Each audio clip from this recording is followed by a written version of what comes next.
5G নেটওয়ার্কের যুগে radio চল উঠে গেছে বললেই চলে, কিন্তু গরমের দুপুরে এখনো আজিমগঞ্জের বেনিপুর বালাহার গ্রামে রেডিওর সেই আওয়াজ এখনো ফিকে হয়নি।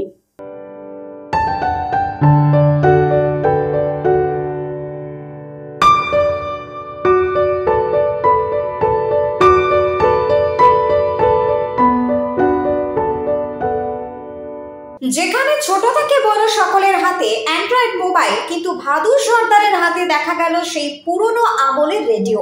মুর্শিদাবাদের আজিমগঞ্জের বেনিপুর বালাহার এলাকার ভাদু সর্দার এখনো পুরনো রেডিও নিয়ে আনন্দের দিন কাটাচ্ছে। মুর্শিদাবাদের আজিমগঞ্জের বেনিপুর বালাহার গ্রামের ভাদু সর্দার, বয়স মাত্র 65 বছর, বাড়ির উঠোনে বসে ঘুমিয়ে রেডিওতে গান জুড়ে গান শুনে সময় কাটায়।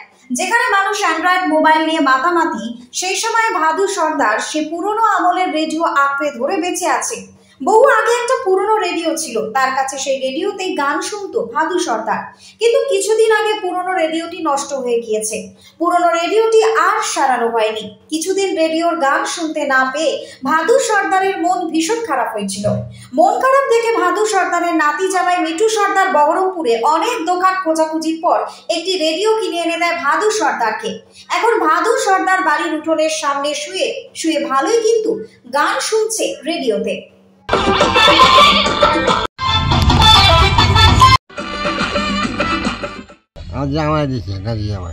বাড়িতে টিভি নেই না?